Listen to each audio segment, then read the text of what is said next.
مسافر امام نے مقیم مقتدیوں کو پوری نماز پڑھا دی تو اب اس کا کیا حکم ہے؟ چنانچہ اگر مسافر امام 4 رکعت نماز پڑھائے تو اس کے پیچھے مقیم مقتدیوں کی نماز فرض ادا نہ ہوگی۔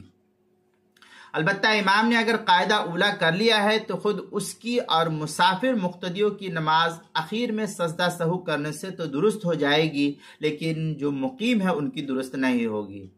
اور اگر سجدہ سہو کیے بغیر سلام پھیر دیا تو نماز اب اس صورت میں مسافر کی بھی واجب الاعادہ ہوگی، اور وقت کے اندر اعادے کی زیادہ تاکید ہے اور وقت نکلنے کے بعد اتنی تاکید نہیں ہے، تاہم یہ گنہگار ہوگا، توبہ استغفار اس کے ذمہ ہے۔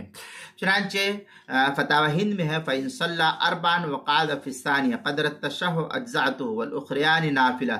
یہ فتاوی ہندیہ کی عبارت ہے، پہلی جلد صفحہ 139، فتاوی شامی جو زکریا بک ڈپو دیوبند کا ہندی نسخہ، اس کی دوسری جلد صفحہ 609، البحر الرائق دوسری جلد صفحہ 130، کتاب المسائل پہلی جلد صفحہ 526، فتاوی شامی میں ہے فلم اتم المقیمین مقیمون صلاته ما فسدت لأنه اقتداء المفترس بالمتنفل۔ یہ فتاوی شامی جو زکریا بک ڈپو دیوبند کا ہندی نسخہ ہے، اس کی دوسری جلد صفحہ 612، کتاب المسائل پہلی جلد صفحہ 565 پر بھی اس کو نقل کیا گیا ہے۔